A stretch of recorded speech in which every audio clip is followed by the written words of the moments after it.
Adverse children expressions, ಆ trauma ಅವರಿಗೆ ಯಾವಾಗ ಆಚೆ ಬರ್ತಾರೆ ಸರ್ ಮಕ್ಕಳು?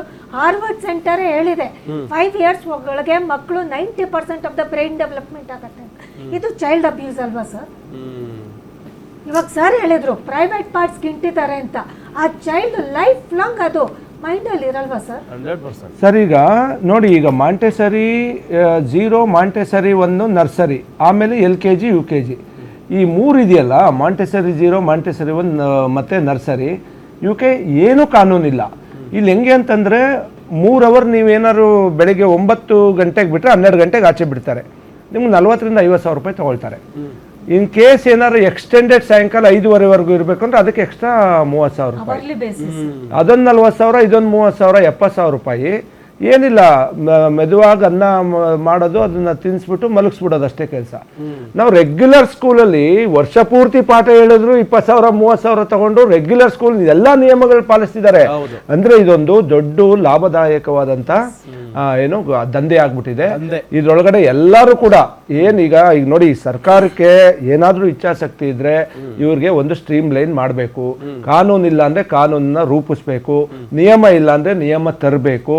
ಈಗ ರೆಗ್ಯುಲರ್ ಸ್ಕೂಲ್ಸ್ಗೆ ಹೇಗೆ ಈ ಶಿಕ್ಷಣ ಇಲಾಖೆಯಿಂದ ಪರ್ಮಿಷನ್ ತಗೊಂಡು ನಡೆಸ್ತಾರೋ ಖಾಸಗಿ ಶಾಲೆಗಳು, ಅದೇ ರೀತಿ ಇವ್ರನ್ನ ಶಿಕ್ಷಣ ಇಲಾಖೆಯ ವ್ಯಾಪ್ತಿ ಒಳಗಡೆ ತಂದು ಮಕ್ಕಳ ಸುರಕ್ಷತೆಗೆ ಏನು ನಿಯಮಗಳಿದ್ದಾವೆ, ನಮ್ಮ RT ಕಾಯ್ದೆ ನಾರ್ಮ್ಸ್ ಏನಿದೆ ಅದ್ರ ಪ್ರಕಾರ ಎಲ್ಲವನ್ನು ಕೂಡ ಈಗ ನೋಡಿ, ಈಗ ಗ್ರೌಂಡ್ ಫ್ಲೋರ್ ಅಲ್ಲಿ ಮಕ್ಕಳನ್ನು ಇರಬೇಕು ಅಂತ ಹೇಳ್ತದೆ. ಗ್ರೌಂಡ್ ಫ್ಲೋರ್ ಅಲ್ಲಿ ಮನೆ ಇರ್ತದೆ, ಸಿಲಿಂಡರ್ ಅಡುಗೆ ಮನೆ ಇರ್ತದೆ. ಆ ಮಗುನ 2ನೇ ವಯಸ್ಸಿಗೆ ತಗೊಂಡೋಗಿ ಆ ಕಬ್ಬಣದ ಮೆಟ್ಲಲ್ಲಿ ಹಚ್ಕೊಂಡೋಗಿ ಫಸ್ಟ್ ಫ್ಲೋರ್ ಅಲ್ಲಿ ಇಡ್ತಾರೆ. ಇದು ಬಹಳ ಕಾನೂನು ವಿರುದ್ಧ. ಇದು ಆ ಮಕ್ಕಳು ಅಲ್ಲಿ ಸುರಕ್ಷತೆ ಎಲ್ಲಿ ವಿರುದ್ಧ ಅನ್ನೋದಕ್ಕೆ ಅವ್ರ ಏನು ಲೈಸೆನ್ಸ್ ಇರಲ್ಲ, ಏನಿರಲ್ಲ, ಹೇಳೋರಿಲ್ಲ ಕೇಳೋರಿಲ್ಲ, ಇನ್ನೇನಾಗುತ್ತೆ? ಈಗ ಒಂದು ನಿಜಕ್ಕೂ ಕೂಡ ಮಾನ್ಯ ಮುಖ್ಯಮಂತ್ರಿಗಳು ಇದನ್ನ ಗಂಭೀರವಾಗಿ ಪರಿಗಣಿಸಬೇಕು. ಇದು ಬೆಳಕಿಗೆ ಬರೋದು ಒಂದಷ್ಟು ಕಡಿಮೆ ಪರ್ಸೆಂಟೇಜು, ಇದು ಬಹಳಷ್ಟು ಕಡೆ ನಡೀತಾನೆ ಇದೆ. ಯಾಕೆಂದ್ರೆ ಯಾರು ಧೈರ್ಯವಾಗಿ, ಈಗ ಪೋಷಕರು ಗೊತ್ತಿದ್ಯಾ, ಗೊತ್ತಿದ್ರು ಯಾಕೆ ಸುಮ್ಮನಿದ್ದಾರೆ? ಈಗ ಮಕ್ಕಳಿಗೆ ಇವರು ಚೂಟಿದ್ರೆ ಗಿಂಟಿದ್ರೆ ಆ ಬಿಹೇವಿಯರ್ಸ್, ಮಕ್ಕಳ ಬಿಹೇವಿಯರ್ಸ್ ಇಂದಾನೆ ತಂದೆ ತಾಯಿ ಕಂಡಿಡ್ಬೋದು. ಇವರೇನು ಅವಿದ್ಯಾವಂತರಲ್ಲ, IT ಕಂಪ್ನಿಗೆ ಗೊತ್ತಾಗಲ್ವಾ ಮಕ್ಕಳಿಗೆ ಈಗ ಅವರು ತಮ್ಮ ಮಕ್ಕಳಿಗೆ ಆಗ್ತಾ ಇರೋ ಅನ್ಯಾಯನ ಸಹಿಸ್ಕೊಂಡೇನಾರು ಅವರು.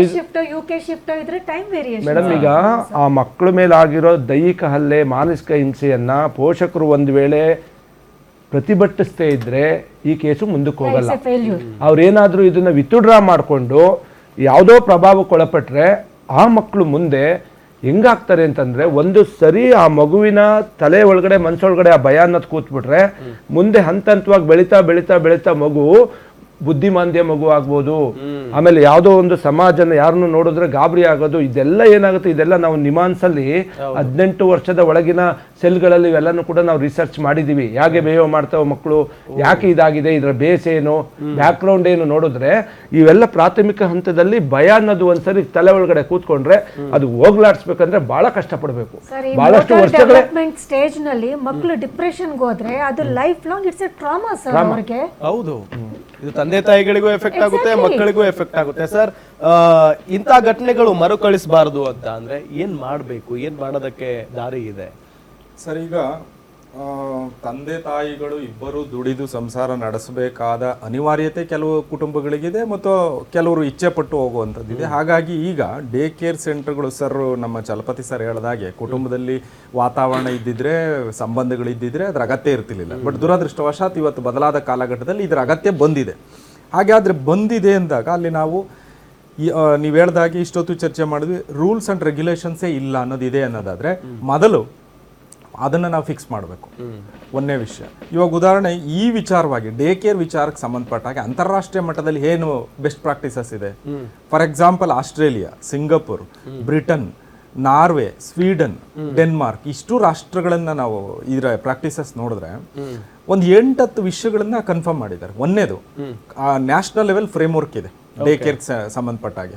ಯಾರು ರಿಜಿಸ್ಟರ್ ಮಾಡಬೇಕು, ಯಾರು ಪರ್ಮಿಷನ್ ಕೊಡಬೇಕು, ಮತ್ತು ಆ ಸೆಂಟರ್ ಹೇಗಿರಬೇಕು, ಅಲ್ಲಿ ವ್ಯವಸ್ಥೆಗಳು ಹೇಗಿರಬೇಕು, CC ಕ್ಯಾಮ್ರಾಗಳೇ ಇರಬೇಕು. ಈ CC ಕ್ಯಾಮ್ರಾದ ವಿಡಿಯೋನ ಪೋಷಕರು ಆಕ್ಸೆಸ್ ಆನ್ ದ ಯಾವ ಟೈಮ್ ಬೇಕಾದ್ರೂ ಆಕ್ಸೆಸ್ ಮಾಡುವಂತ ಸಾಧ್ಯತೆಗಳಿರಬೇಕು.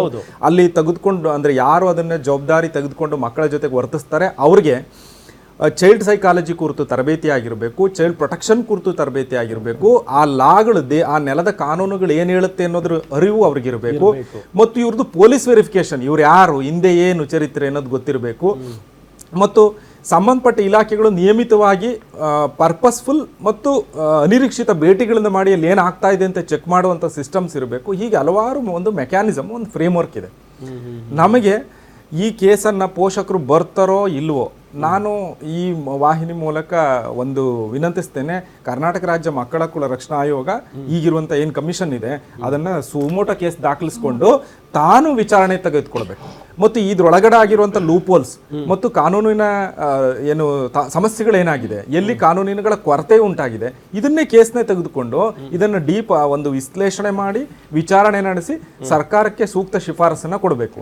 ಇವಾಗ ಉದಾಹರಣೆ 6ರಿಂದ ಒಳಗಿನ ವರ್ಷದೊಳಗಿನ ಮಕ್ಕಳ ವಿಚಾರ ಮಹಿಳಾ ಮತ್ತು ಮಕ್ಕಳ ಅಭಿವೃದ್ಧಿ ಇಲಾಖೆ ವ್ಯಾಪ್ತಿಗೆ ಬರುತ್ತೆ ಅನ್ನೋದಾದ್ರೆ, ಹಾಗಿದ್ರೆ ಈಗಾಗಲೇ ಅವ್ರಿಗೆ ಕ್ರೆಚಸ್ನ ಏನ್ ಮಾಡ್ಲಿಕ್ಕೆ ಪರ್ಮಿಷನ್ ಕೊಡ್ಲಿಕ್ಕೆ ಅವಕಾಶ ಕೊಟ್ಟಿದ್ದಾರೆ. ನಾನು ಹೇಳೋದು ಕ್ರೆಚಸ್ ಇರ್ಬೋದು, ಮತ್ತೆ ನಮ್ಮ ಡೇ ಕೇರ್ ಸೆಂಟರ್ಸ್ ಇರ್ಬೋದು, ಪ್ಲೇ ಹೋಮ್ಸ್, ಈ ಥರದ್ದು ಏನೇನಿದೆಯೋ 0 to 3, 3 to 6 ಈ 2 ವರ್ಗದ ಮಕ್ಕಳ ಜವಾಬ್ದಾರಿಯನ್ನ ಕಡ್ಡಾಯವಾಗಿ ಮಹಿಳಾ ಮತ್ತು ಮಕ್ಕಳ ಅಭಿವೃದ್ಧಿ ಇಲಾಖೆಯ ವ್ಯಾಪ್ತಿಗೆ ತಂದು ಗೈಡ್ಲೈನ್ಸ್ ಪ್ರಿಪೇರ್ ಮಾಡಿ, ಪ್ರತಿ ಜಿಲ್ಲೆಯಲ್ಲಿ ಜಿಲ್ಲಾ ಮಕ್ಕಳ ರಕ್ಷಣಾ ಘಟಕ ಇದೆ, ಆ ಜಿಲ್ಲಾ ಮಕ್ಕಳ ರಕ್ಷಣಾ ಘಟಕದಲ್ಲಿ ಇವಾಗ ಹಾಗೆ ನಾವು JJ ಆಕ್ಟ್ ಅಲ್ಲಿ CNCP ಮಕ್ಕಳನ್ನ ಅಲ್ಲಿ ರಿಜಿಸ್ಟರ್ ಮಾಡಿಕೊಂಡು ಅವರು DCPO ಅವರ ಮೇಲುಸ್ತುವಾರಿ ಮಾಡಬೇಕು ಅಂತಿದೆ. ಪ್ರತಿ ಜಿಲ್ಲೆಯಲ್ಲಿ DC ಅಧ್ಯಕ್ಷತೆಯಲ್ಲಿ ಡಿಸ್ಟ್ರಿಕ್ಟ್ ಇನ್ಸ್ಪೆಕ್ಷನ್ ಕಮಿಟಿ ಅಂತಿದೆ. ಈ ಪಾಲನಾ ಸಂಸ್ಥೆಗಳಲ್ಲಿ ಮಕ್ಕಳ ಸುರಕ್ಷತೆ ಹೇಗಿದೆ ಅಂತ ಖಚಿತಪಡಿಸಿಕೊಳ್ಳಿಕ್ಕೆ ನಮ್ಮ ಜೂನಿಯರ್ ಜಸ್ಟಿಸ್ ಆಕ್ಟ್ ಸೆಕ್ಷನ್ 54 ಏನ್ ಹೇಳುತ್ತೆ, ಡಿಸ್ಟ್ರಿಕ್ಟ್ ಲೆವೆಲ್ ಅಲ್ಲಿ district inspection committee, state level ಅಲ್ಲಿ ಸ್ಟೇಟ್ ಇನ್ಸ್ಪೆಕ್ಷನ್ ಕಮಿಟಿ ಅಂತ ಇರಬೇಕು ಅಂತಿದೆ. ನಾನು ಹೇಳೋದು ಅದೇ ಮೆಕ್ಯಾನಿಸಮ್ನೇ ಇಲ್ಲಿ ಕೂಡ ತರಬೇಕು. ಈಗ ಉದಾಹರಣೆ ಫಾರ್ ಎಕ್ಸಾಂಪಲ್, ಈಗ ಇದು ಒಂದು ಡೇ ಕೇರ್ ಸೆಂಟರ್ ಇದೆ, ಯಾರಾದ್ರೂ ಹೇಳ್ಬೋದಾ ಕರ್ನಾಟಕದಲ್ಲಿ ಹಾಗಿದ್ರೆ ಜಿಲ್ಲಾವಾರು ಡೇ ಕೇರ್ ಸೆಂಟರ್ಗಳ ಪಟ್ಟಿ ಎಷ್ಟು, ಅದ್ರಲ್ಲಿ ನೋಂದಾಯಿಸ್ಕೊಂಡದ್ದೆಷ್ಟು, ನೋಂದಾಯಿಸ್ಕೊಂಡಿಲ್ದೇ ಇರೋದೆಷ್ಟು, ಅನಧಿಕೃತವಾಗಿರೋದೆಷ್ಟು, ಇಂಥದ್ದೇನಾದ್ರು ಘಟನೆ ಆಗಿದ್ರೆ ಅಂತ FIR ಗಳು ಎಷ್ಟಾಗಿದೆ, ಏನೂ ಇಲ್ಲ ಮಾಹಿತಿ ಇಲ್ಲ, ಇವ್ಯಾವುದು ಇಲ್ಲ ಅಂತ ಆಗೋಗ್ಬಿಟ್ರೆ